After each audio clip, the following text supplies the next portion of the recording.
Hello everybody, welcome to your favourite channel for NEET biology preparation revival. Ladies and gentleman, हम लोगों ने chapter start किया था। Chapter का नाम था हेल्थ एंड डिजीज, और इस पर्टिकुलर डिजीज के लिस्ट में हमने अपने आखिरी वीडियो में, मतलब वीडियो नंबर 7 में, हम लोगों ने बात किए थे एस्कैरियासिस बीमारी के बारे में।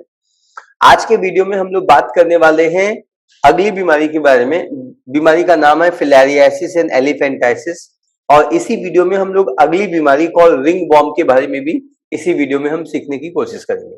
सो ladies and gentleman, what you are waiting for, let us begin with the new topic, new disease called filariasis और एलिफेंटाइसिस। जब हम कोई भी बीमारी के बारे में बात करते हैं तो जो सबसे इंपॉर्टेंट या सबसे पहला पॉइंट होता है जो बच्चों के मन में आता है कि ये जो बीमारी है ये किसके वजह से होती है, मतलब who is going to be the causing factor for this particular disease. So मेरे प्यारे बच्चों, जब हम कॉजिंग फैक्टर या कॉजिंग एजेंट के बारे में बात करते हैं तो ये जो बीमारी होती है वो कॉजिंग फैक्टर की वजह से होती है, और वो जो कॉजिंग फैक्टर है वो एक फाइलम निमेटोहेल्मिन्थिस या एस्केलमेंथिस में पाया जाता है। सो कॉजिंग फैक्टर है वो एक ऑर्गेनिज्म है, और ये ऑर्गेनिज्म निमेटोहेल्मिन्थिस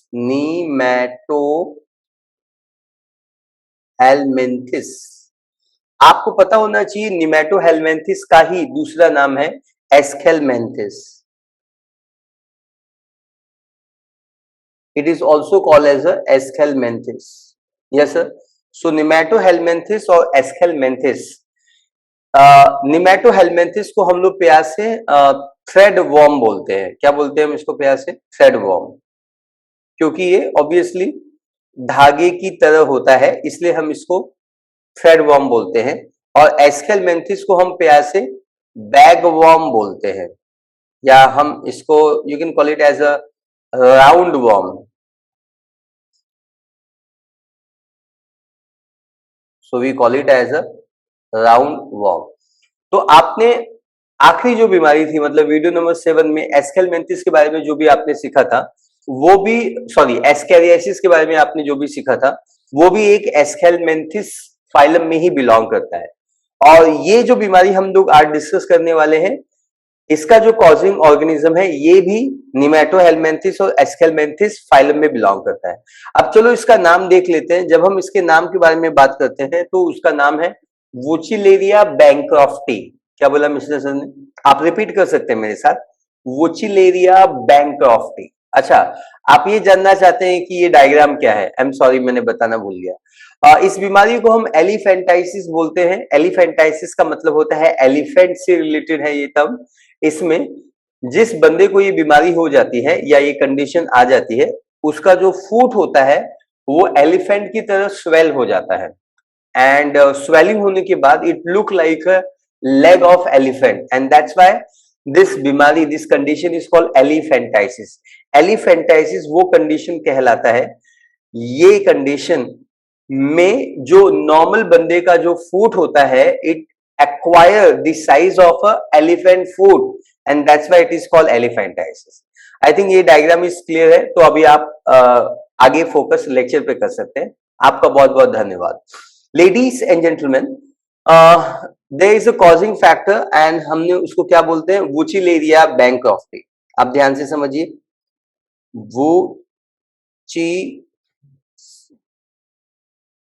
वोचिलेरिया, ध्यान से आप इसका स्पेलिंग चेक कीजिएगा।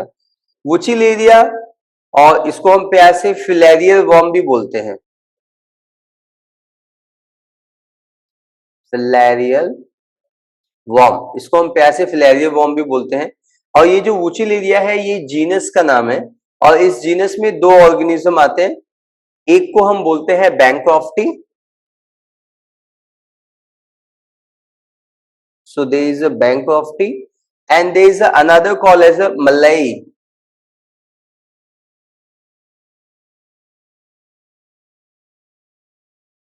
malai, yes sir. So there is a malai and there is a bancrofti.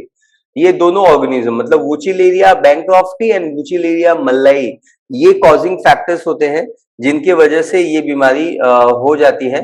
It is तो चलो आगे बात करते हैं कि कॉजिंग फैक्टर के बाद ये बीमारी अब किसके वजह से फैलती है, मतलब ये आपके बॉडी में ट्रांसमिट कौन करता है। देखिए, आपने मलेरिया सीखा हुआ था, राइट? मलेरिया एनोफिलिस मॉस्किटो के बाइट करने से होता है। Yes sir. कॉजिंग फैक्टर कौन था? कॉजिंग फैक्टर वहां पे प्लाज्मोडियम वाइवेक्स था, plasmodium falciparum, plasmodium vivax, plasmodium malariae, yes sir, plasmodium ovale, ये 4 स्पीशीज थे जो आपको मलेरिया कॉज करते हैं। लेकिन अगर वो फीमेल एनोफिलिस मॉस्किटो अगर नहीं होते तो आपके बॉडी में मलेरिया फैल भी नहीं पाता, मलेरिया नहीं आ पाता। जैसे प्लाज्मोडियम एंटर नहीं कर सकता, क्योंकि प्लाज्मोडियम आपके बॉडी में डायरेक्टली एंटर करने के लिए मॉस्किटो की जरूरत है, मॉस्किटो के बाइट की जरूरत है। Do you understand this? बिल्कुल एग्जैक्टली उसी तरीके से यहां पे भी वो कॉन्सेप्ट अप्लाई होगा जिस तरीके से वो कॉन्सेप्ट मलेरिया में अप्लाई हुआ था। यहाँ पे एग्जैक्टली क्या होगा बच्चों? Let us now talk about कि यहाँ पे एग्जैक्टली क्या होगा। सो हम लोग बात करते हैं कि वेक्टर कौन होगा यहाँ पे। आप तो समझ ही गए होंगे कि वेक्टर का मतलब क्या होता है। वेक्टर का मतलब होता है डिजीज कैरिंग एजेंट। आप रिपीट कर सकते हैं मेरे साथ अगर आप चाहें तो, डिजीज कैरिंग एजेंट। सो मैं यहाँ पे लिख देता हूं, it's a disease carrying agent. Disease carrying agent को हम लोग क्या बोलते हैं? We always call it as a vector. हम इसको वेक्टर बोलते हैं, पक्का? अब सवाल ये उठता है कि मलेरिया तो फीमेल एनोफिलिस मॉस्किटो की वजह से हो रहा था, लेकिन ये बीमारी किसकी वजह से होगी? तो ये जानने के लिए आपको जानना होगा उन मॉस्किटोज का नाम। डिजीज कॉजिंग एजेंट यहाँ पे जो होता है, it is a mosquito,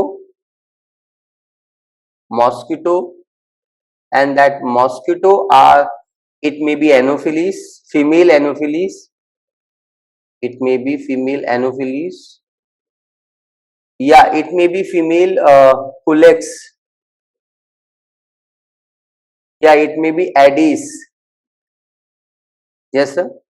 So Aedes, Anopheles mosquito, Culex mosquito and Aedes mosquito, yes sir. इनके फीमेल वर्जन से मतलब फीमेल पार्टनर की वजह से होता है, क्योंकि आपको मैंने बताया कि मोस्ट ऑफ द टाइम जो मेल पार्टनर होता है ना मॉस्किटो का, वो वेजिटेरियन डाइट पे डिपेंडेंट होता है, जबकि जो फीमेल पार्टनर होता है वो ह्यूमन के ब्लड पे डिपेंडेंट होता है। फीमेल पार्टनर को हमेशा ऐसा न्यूट्रिशन चाहिए रहता है ताकि वो अंडे को डेवलप कर सके, तो उनको न्यूट्रिशियस डाइट चाहिए। तो वेजिटेरियन डाइट में वो बात नहीं है, यस, इसीलिए वो इंसानों के ब्लड को सक करते हैं, और जब वो ब्लड को सक करते हैं तो प्लाज्मोडियम या मलेरिया, ये सारी जो बीमारियां होती हैं, एलिफेंटाइसिस, ये बीमारी का जो फिलेरियल वर्म होता है, वुचिलेरिया बैंक्रॉफ्टी एंड वुचिलेरिया मलई, इनको ना इंसान के बॉडी में ट्रांसमिट कर देते हैं। तो आपको वेक्टर भी है वो अच्छे से समझ में आ गया है। अब हम लोग जा रहे हैं बात करने की, हमको डिजीज किस वजह से होता है वो पता चल गया है, कौन फैलाता है इसको वो भी पता चल गया है। तो अब हम लोग बात करने वाले हैं कि इस डिजीज में एग्जैक्टली में कौन कौन से सिम्टम्स डेवलप होते हैं, उसके बारे में हम लोग जा रहे हैं बात करने। लेडीज एंड जेंटलमैन, एलिफेंटाइसिस को ऐसा कहा जाता है कि it is an inflammation of, it is a chronic inflammation. क्या है ये एक chronic inflammation of the lymph vessel है। अब आपको पता होना चाहिए लिम्फ वेसल क्या होता है। आप सभी ने सर्कुलेशन सीखा हुआ, आपने उसमें लिम्फ सीखा होगा, लिम्फ फ्लूइड सीखा होगा, आपको थाइमस मालूम है, आपको लिम्फ नोड मालूम है, यस सर। और I think health and disease में भी हमने लिम्फ नोड के बारे में, स्प्लीन के बारे में, बोन मैरो के बारे में, थाइमस के बारे में सीखा हुआ था। तो हमारे बॉडी में, पूरे बॉडी में लिम्फ नोड प्रेजेंट होते हैं, लेकिन इनकी जो जनसंख्या होती है वो फुट के एरिया में थोड़ी सी ज्यादा होती है कंपेयर टू बाकी के एरिया। ना एग्जैक्टली होता क्या है, जरा आप प्रोसेस समझने की कोशिश कीजिए, आप ये फिगर को समझने की कोशिश कीजिए, तो आपको चीजें थोड़ी सी आसान हो जाएंगी। पहले होता क्या है, ये है मॉस्किटो, यस सर, ये मॉस्किटो बाइट करेगा। मॉस्किटो कौन होता है आपको पता है। जैसे ये बाइट करेंगे, इनका जो सलाइवेशन है वो ब्लड के अंदर इंसर्ट हो जाएगा, और उसी ब्लड के अंदर ये माइक्रोफिलेरे मतलब ये जो वर्म है, इसके छोटे छोटे बच्चों को, मतलब माइक्रोफिलेरे का मतलब होता है, देखो फिलेरियल वर्म के वजह से होता है, और फिलेरियल वर्म के छोटे वर्म को हम माइक्रोफिलेरे बोलेंगे। Do understand? माइक्रो वर्ड जब भी बायोलॉजी में आता है, इसका मतलब देखो स्मॉल क्या है, लाता है। तो आपको ये अंडरस्टैंडिंग आ जानी चाहिए माइक्रोफिलरी यहाँ पे ये ब्लड वेसल्स में एंटर कर देगा। यस सर, जैसे ये ब्लड वेसल्स में एंटर करेगा, ना ये रेड कलर की आर्टरी में जाएगा ना ये वेन में जाएगा, ये वेन के होते हुए ये माइग्रेट करता है ग्रीन स्ट्रक्चर से।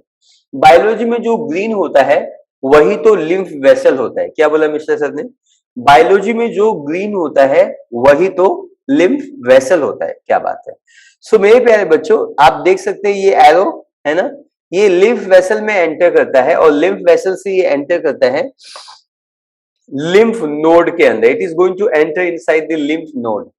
मेरे प्यारे बच्चों, लिम्फ नोड में जाने के बाद ये क्या करता है पता है आपको? ये लिम्फ नोड को ना पूरे तरीके से ब्लॉक कर देता है, वहां का परमानेंट मेंबर बन जाता है। रूल नंबर 1, वहां पे रिप्रोड्यूस करने लगता है। नंबर 2, अपना पॉपुलेशन बढ़ाता है। नंबर 3, और यहाँ पे ना इसके फ्लो को ब्लॉक कर देता है। मतलब यहाँ से जो ब्लड फ्लो हो रहा था ना, लिम्फ फ्लूइड जो फ्लो हो रहा था ना, जो पास हो रहा था ना, उसके पैसेज को अभी ब्लॉक कर देता है।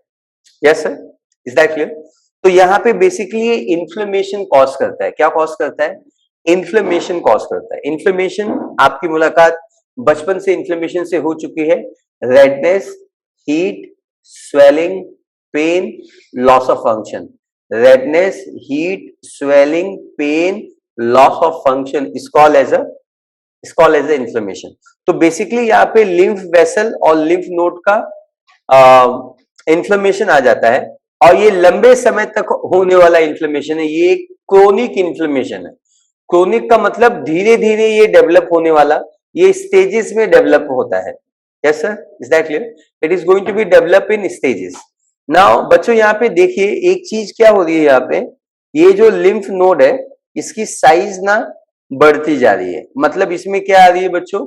स्वेलिंग आ रही है। तो आपको तो पता ही है swelling is one of the characteristic, swelling एक one of the important characteristic है एलिफेंटाइसिस का। Yes sir, so I think this particular concept is very very clear और आपको ये समझ में आ रहा है। अब हम लोग इसके सिम्टम्स को, या ये डिजीज कहाँ पे होता है, इसको हम राइटिंग पार्ट में समझने की कोशिश करेंगे। बेसिकली आपको इतना ही समझना था कि बाइटिंग करने के बाद जो माइक्रोफिलेरे होते हैं, मतलब छोटे वर्म होते हैं, वो आपके लिम्फ वेसल में आते हैं, उसको ब्लॉक कर देते हैं पूरी तरीके से, विच और उसमें इन्फ्लेमेशन कॉज करते हैं, दैट रिजल्ट इन स्वेलिंग। और यहाँ पे सूज जाता है, और सूजने से ये मोस्टली पैर के एरिया में होता है, फुट के एरिया में होता है, but it is not necessary कि ये फुट के एरिया में ही होगा।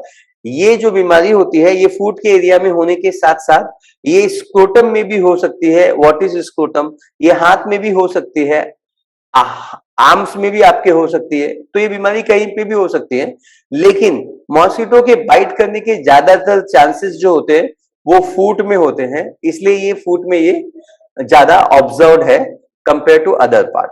यस, बट अदर एरिया में भी ये बीमारी, ये कंडीशन, ये स्वेलिंग जरूर आ सकती है। चलो फिर जिंदगी में थोड़ा और आगे जाते हैं और हम लोग सिम्टम्स की तरफ अब बढ़ना चालू हो जाते हैं। ठीक है बच्चों? ओके, सो पॉइंट नंबर 3 के बारे में अब हम लोग बात करने वाले हैं। पॉइंट नंबर 3 में हम लोग बात करेंगे सिम्टम्स। जब मैं सिम्टम्स के बारे में बात करता हूं तो सबसे पहले होता क्या है, there is a adult worm. कौन है?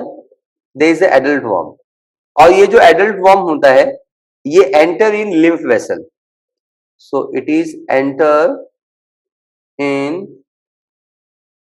Lymph vessel. ये लिम्फ वेसल में एंटर करता है। कॉन्सेप्ट क्लियर है? It is going to be enter in the lymph vessel and it cause inflammation, it cause chronic inflammation, it cause chronic inflammation, है ना? it cause chronic inflammation. I think inflammation you understand very well. inflammation का मतलब आप अच्छे से समझते हैं। inflammation का मतलब होता है redness, heat, swelling, पेन, क्या पढ़ाते हो? Pain, loss of function. लेकिन आपको क्रोनिक का मतलब भी मैंने हेल्थ के डिजीज की बीमारियों में बताया हुआ है, मैं एक बार फिर से बता देता हूं।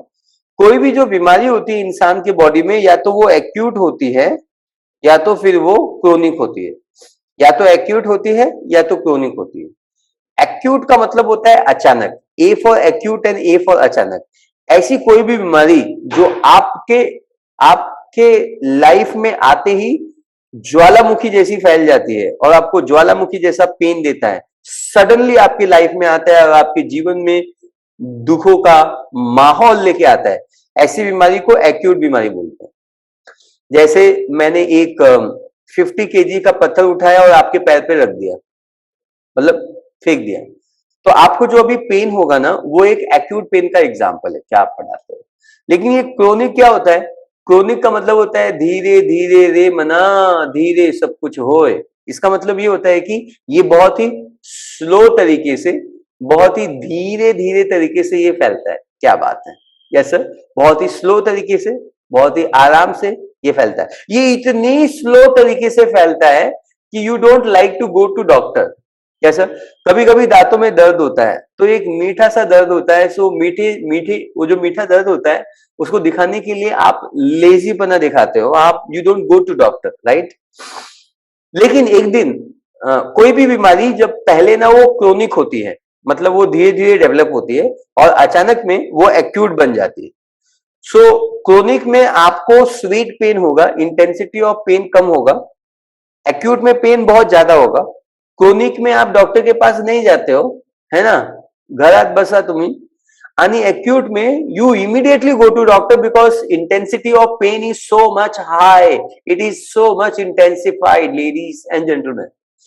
कळलं का? यस सर, आई थिंक ये बात आपको क्लियर है। लिम्फ वेसल में it cause chronic inflammation and there is excessive growth of connective tissue, there will be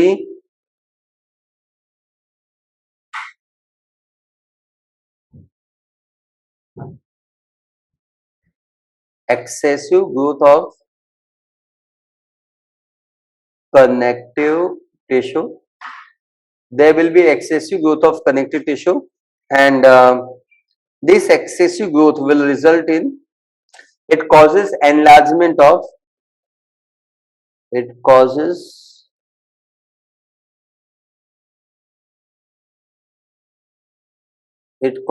enlargement of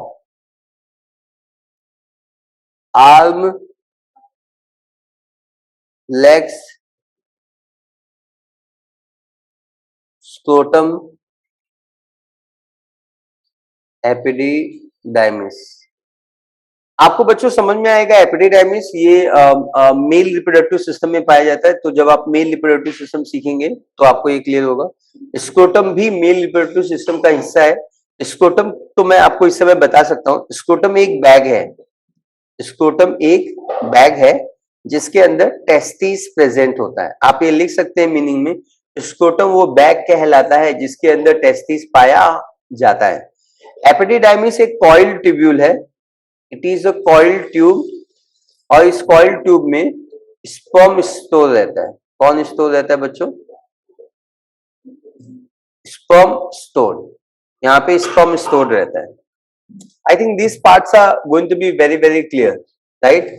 तो ये बीमारी आपको आर्म में हो सकती है, लेग में हो सकती है, स्क्रोटम में हो सकती है, एपिडिडाइमिस में हो सकती है, और ये कंडीशन में ये हो सकता है, पक्का। तो जैसे ही हमारा यहाँ पे फोकस रहेगा लेग पे, yes sir, we are going to focus here more on the leg. जब ये कंडीशन लेग में डेवलप हो जाता है, यस सर, जब ये कंडीशन लेग में डेवलप हो जाता है, एक्सट्रीम एनलार्जमेंट ऑफ लेग हो जाता है, यस सर, इसको हम लोग बोलते हैं एलिफेंट फुट, एलिफेंट फुट या एलिफेंट लेग हम इसको बोलते हैं। और इस कंडीशन में क्या होता है, पेशेंट जो होता है, patient is going to be suffer from periodic fever, patient suffer from periodic fever,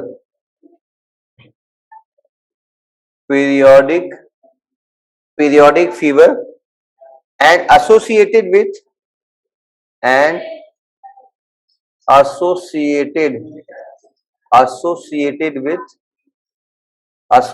with headache, associated with headache and mental depression, mental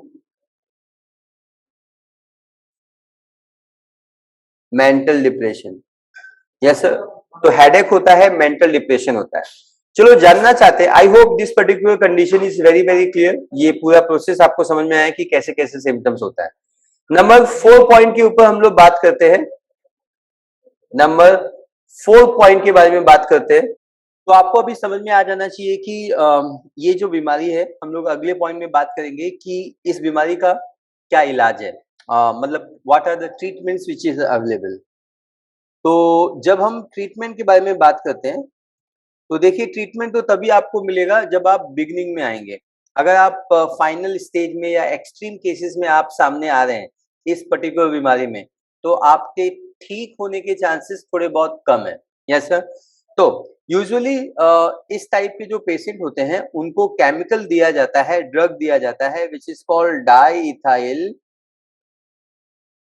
कार्बा carbamazine carbamazine, right. Diethyl carbamazine, ये टैबलेट, इस particular chemical के tablet allopathy के द्वारा आपको दिया जाता है।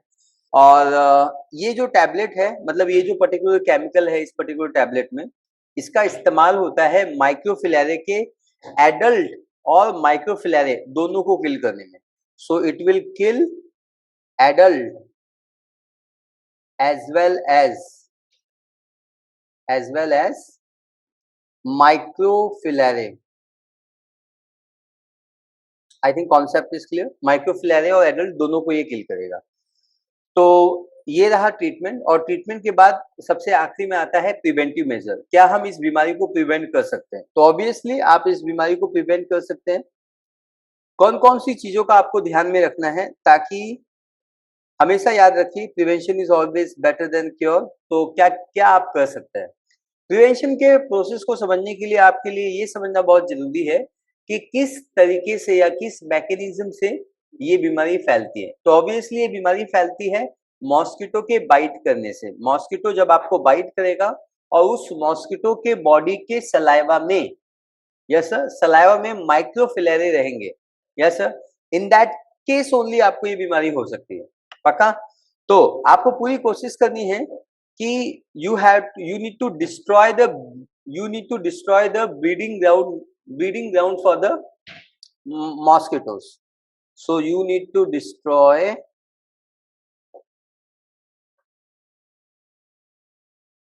Breeding ground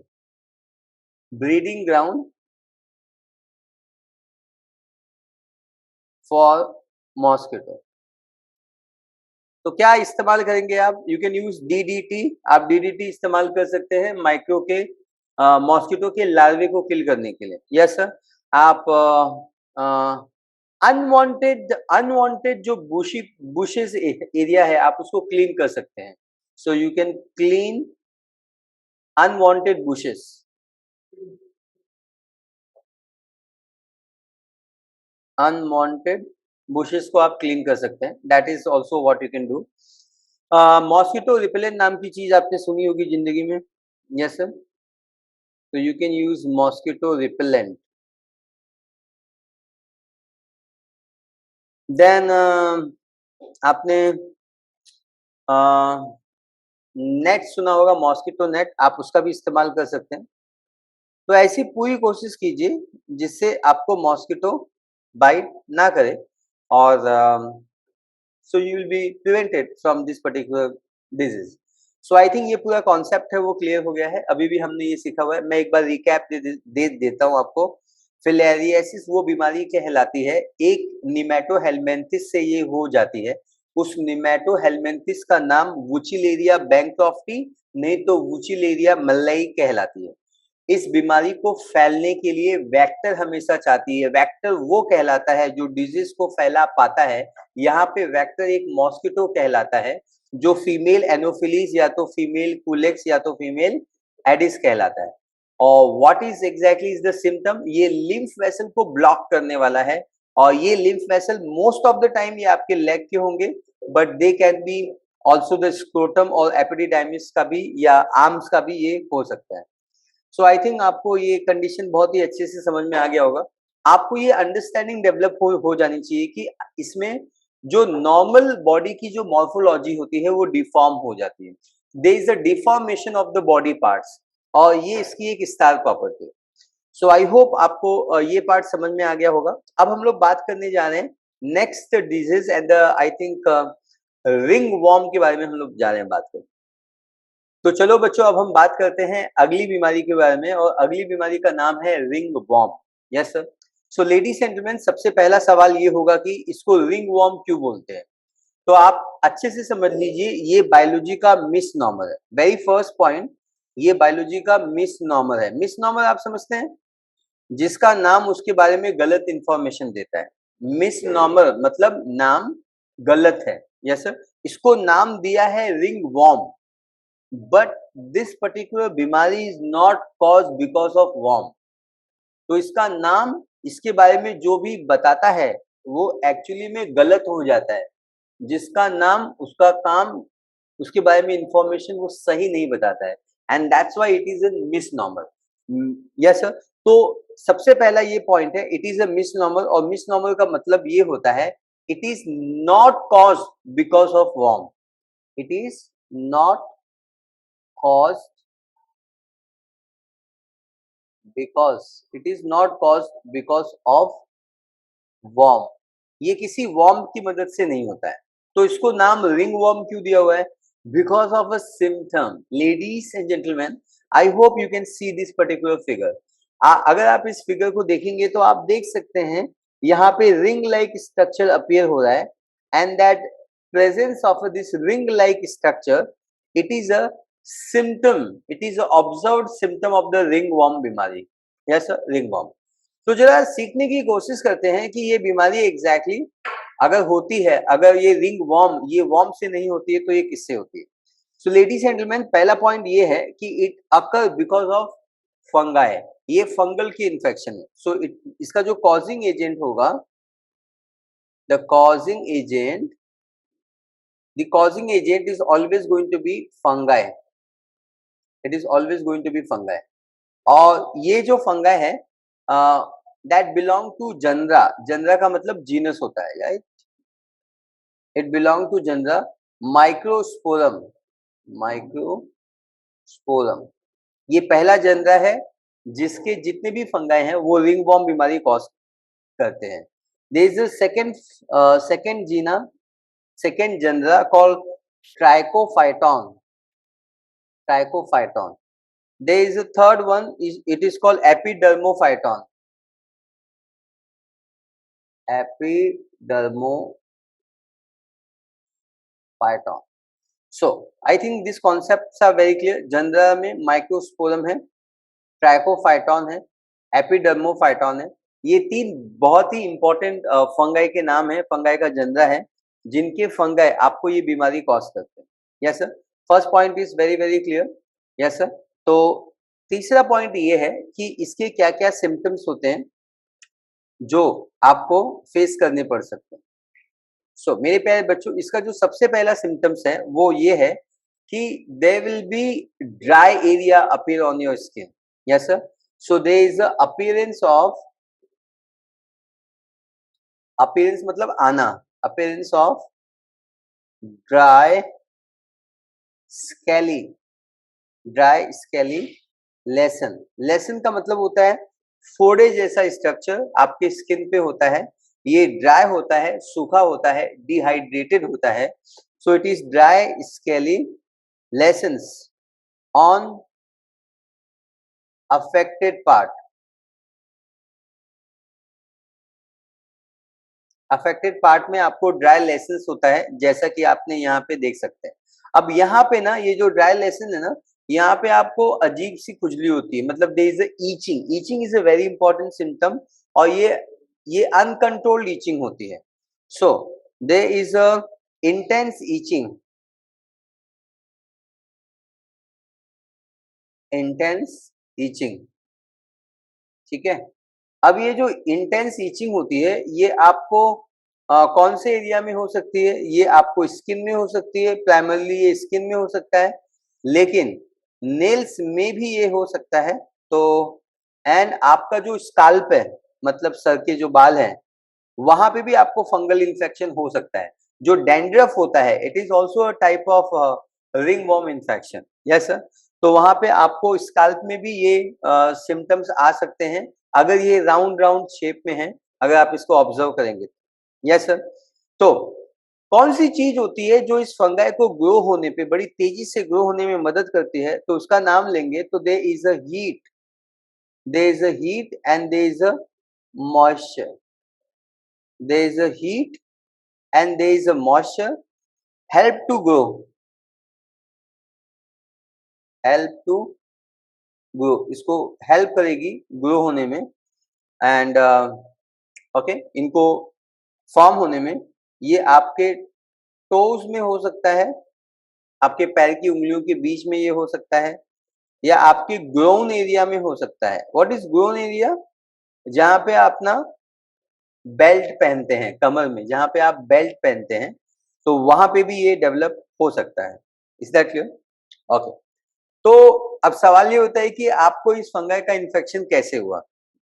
most of the time ऐसा होता है, अगर आप किसी पिकनिक के लिए गए हैं और आप ओपन ग्राउंड में जमीन पे आप सो गए हैं, ऐसे मतलब क्या जोश चढ़ा था आपको पता नहीं, बट आप ऐसे जमीन में आप लेट गए, तो जमीन में, सॉइल में ये फंगाई प्रेजेंट होते हैं।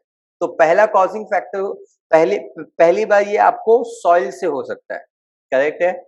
दूसरा, अम, अगर आप कोई भी अफेक्टेड बंदे का टॉवेल यूज कर रहे हैं, आपको टॉवेल एक्सचेंज करते हैं आप, या सर, या आप स्विमिंग पूल की सोसाइटी में हैं और आप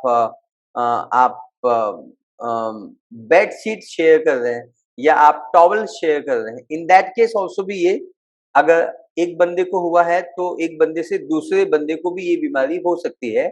इसका मतलब ये एक कंटेजियस बीमारी हो सकती है। जैसे कोरोना अफेक्टेड लोगों से नॉर्मल लोगों को फैल सकता है, वैसे ही ये बीमारी भी फैल सकती है। Yes sir. So better you have to keep your personal hygiene intact, और पर्सनल हाइजीन को आपको हमेशा मेंटेन रखना है। Yes sir.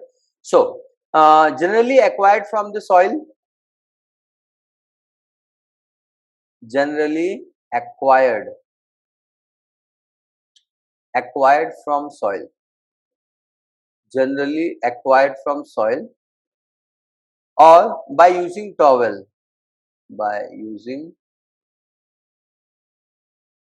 by using towels, या किसी भी टाइप का क्लोथ्स, और इवन द, कुछ लोग ना कंघी शेयर करते हैं। जैसे आप सलून में जाते हैं तो आपके स्किन पे जो कंघी इस्तेमाल की जा रही है वो नई कंघी नहीं है, और नई कर भी नहीं सकते हैं। Is that clear? तो अगर अभी अभी आपके पहले किसी का बाल कटा था और उसको स्कैल्प पे फंगल का इन्फेक्शन है, तो वो ऑब्वियसली आपको भी हो जाएगा। Yes sir. So using towel, using clothes, and even even comb of infected individual, comb of infected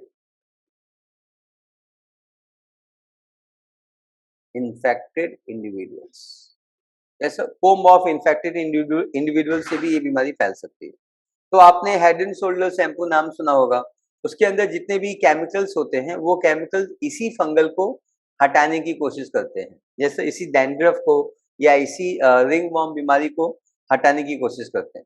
तो ट्रीटमेंट कैसे करेंगे इसके लिए?